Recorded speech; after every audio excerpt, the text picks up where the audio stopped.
Bonjour à tous, bienvenue sur cette vidéo où l'on va pouvoir faire un point sur le marché de la crypto-monnaie. Alors un point s'impose au vu de la descente aux enfers qu'on a eue lorsqu'on regarde l'ensemble du marché de la crypto.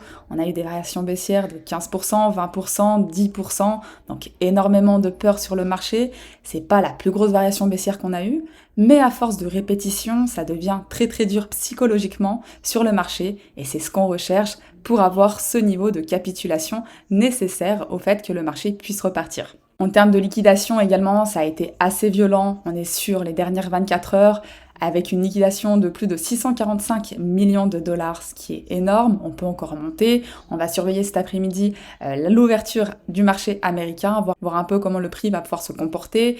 Également la clôture daily, la clôture hebdomadaire qui vont être importants. Et là, je vais pouvoir vous présenter mes scénarios et ce qui a pu se passer concrètement. Donc sur Bitcoin, tout simplement, grosse pression vendeuse qu'on a eu là. On est venu casser le cours et chasser la liquidité plutôt, pas vraiment une cassure. Il faudrait attendre la clôture. Donc plutôt pour le moment une chasse à la liquidité, réaction qui n'est pas encore assez forte, donc beaucoup de personnes parlent de Mangox, je ne sais pas si vous en avez entendu parler, donc c'est un exchange, un ancien exchange qui avait été hacké et qui, comme par hasard, va commencer ses remboursements dans la période la plus cruciale où tout le monde a peur, où tout le monde est en panique et tout le monde attend un bear market. Comme par hasard, les remboursements interviennent maintenant. Vous allez remarquer que ce type de nouvelle intervient toujours dans des moments similaires, histoire de mettre un coup de massue et vraiment s'approcher du moment de capitulation sur le marché. Alors sur Mangox, je vous fais le topo, on a eu un mouvement de 2,7 milliards, donc beaucoup de personnes en panique qui anticipent une potentielle baisse sur le Bitcoin et ont peur de retrouver des niveaux totalement inférieurs, donc beaucoup de liquidations effectivement et peut-être des personnes également qui sont sorties de leur position. En réalité, c'est purement technique également, quand vous avez un cours qui ne tient pas, qui se fait casser, bien sûr que la pression est plus importante. Quand on a des réactions aussi faibles et pas de structure, là on voit bien c'est un retest pour un rejet, donc bien sûr que le mouvement est assez puissant, surtout que là on n'a eu aucune réaction, donc la prise de liquidité a été totalement forte. Ce que moi personnellement je vais pouvoir attendre. Donc sur Bitcoin, pour moi, ici on est sur une accumulation qui dure depuis un certain temps. On est pratiquement sur du 3 mois et demi, ce qui est énorme. Sachez que plus l'accumulation est importante, plus le mouvement qui va en découler sera conséquent.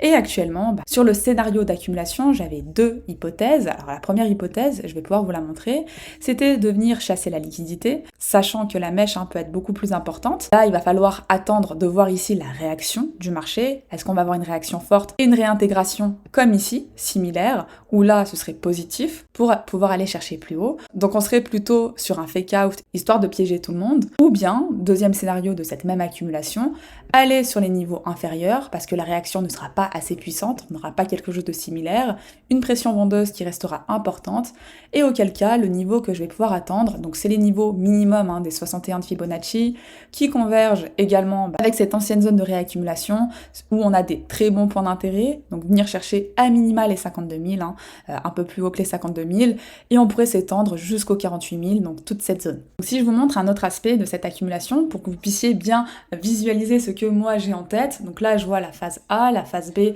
avec les retests des prix, la phase C qui serait le test final avec le spring, donc le spring généralement c'est ce mouvement qui vient chasser toute la liquidité, où on fait le dernier test final avant de pouvoir repartir. Donc ce spring est sur une zone très large, comme vous avez pu le remarquer, la zone est assez importante, elle commence dès maintenant sur les niveaux aux alentours des 52K, on peut s'étendre un peu plus bas sur les 48K, mais si on a une belle réaction de rejet, où on pourrait réintégrer les cours, donc il faudra surveiller par la suite si on a bien un schéma similaire, pour pouvoir par la suite repartir plus haut et venir chasser toute la liquidité qui est présente ici. Parce que sachez que ici c'est pas un top. Énormément de shorters, des personnes avec des leviers de x50, de x100, pour moi, il est complètement illogique de les laisser ici tranquillement sans les sortir. Il va falloir les sortir à un moment donné, au minimum venir chercher les 70K, au strict minimum, et même davantage par la suite. En termes de date, ça coïnciderait aussi avec les dates clés que j'attends. Rappelez-vous, septembre-octobre, également fin d'année, des périodes qui peuvent être très importantes. On peut avoir un marché qui s'affole très vite à la hausse, on l'a déjà vécu.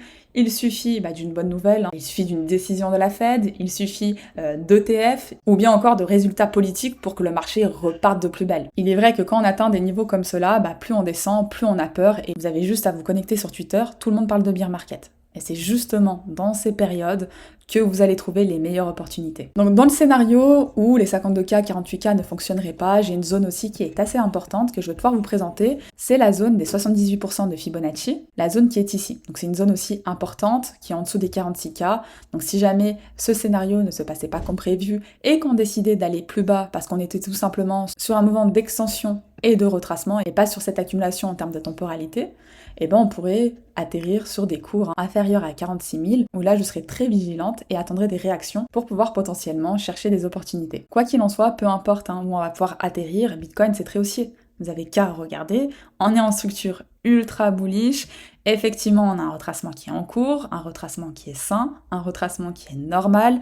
Post-halving, je vous ai déjà comparé un peu les cycles, on a vu que c'était quelque chose qui était attendu. Donc par rapport à ça, aucune panique. Ce qu'il va falloir faire maintenant, c'est de trouver les opportunités. Surtout quand je regarde le total market cap qui est important. Donc ici, on était sur mon premier niveau. Alors niveau pour le moment qui tient, mais très difficilement. Si on vient à break ce niveau, on pourrait aller sur des niveaux inférieurs, on pourrait encore avoir un marché qui subirait encore une baisse, mais ici on pourrait vraiment atterrir sur le niveau de capitulation à mon sens, donc niveau qu'il va falloir surveiller, ou bien ce niveau peut-être va tenir, on est peut-être également seulement sur un fake out, où on va mécher, réintégrer et restructurer pour repartir potentiellement. Alors personnellement, quand j'analyse le marché dans sa globalité. C'est-à-dire que j'ai besoin d'avoir une confluence globale. Je n'analyse pas que le Bitcoin avec sa dominance et le total market cap, mais bien l'ensemble du marché. C'est-à-dire que jusqu'à présent, on avait des cryptos, des big cap, des mid cap qui tenaient leur plus haut et qui ne subissaient pas de variations baissières. Qui me dérangeait un petit peu parce que d'autres cryptos, par contre, étaient sur des plus bas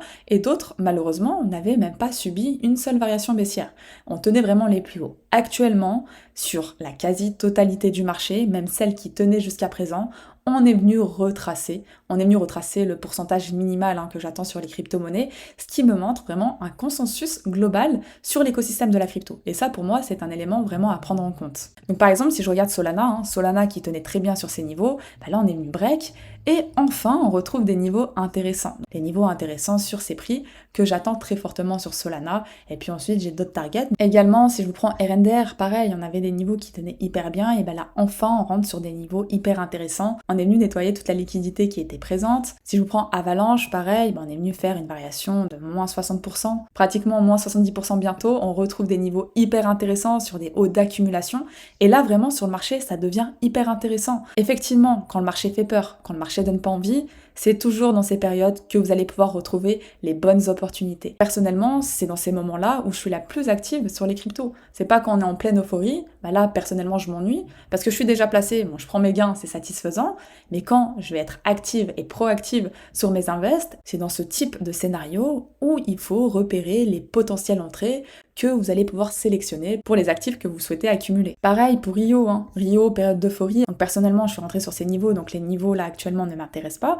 Mais pour une personne qui était intéressée par Rio, Rio qui tenait énormément sur ces zones, personnellement, je disais à certaines personnes que j'attendais le niveau des 0,85 au minimum, le niveau à venir rechercher, parce que pour moi, Rio était beaucoup trop haut.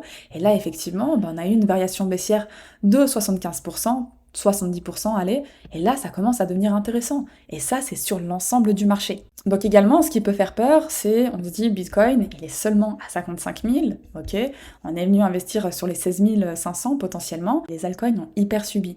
Mais c'est normal, dans tous les cycles que nous avons vécus, les altcoins sont ceux qui subissent le plus, mais c'est également ceux qui vont le plus performer. À mon sens, il va falloir être très concentré et être à l'affût sur le marché ces prochaines semaines. Les prix que l'on va pouvoir avoir sont des opportunités. Comme je le dis souvent, il faut avoir un plan. Si vous n'avez pas de plan, malheureusement, oui, vous sortez au moindre mouvement de panique, alors que sur votre plan, zone de rechargement, zone de renfort, zone de prise de profit, et vous laissez couler. Donc effectivement, moi je reste extrêmement bullish, je vous ai présenté mes différents scénarios, on va rester à l'affût, je vous ferai les updates sur mon canal Telegram comme d'habitude. Si vous avez aimé cette vidéo, n'hésitez pas à liker, à commenter, à me partager votre vision, et je vous dis à très vite pour les prochaines.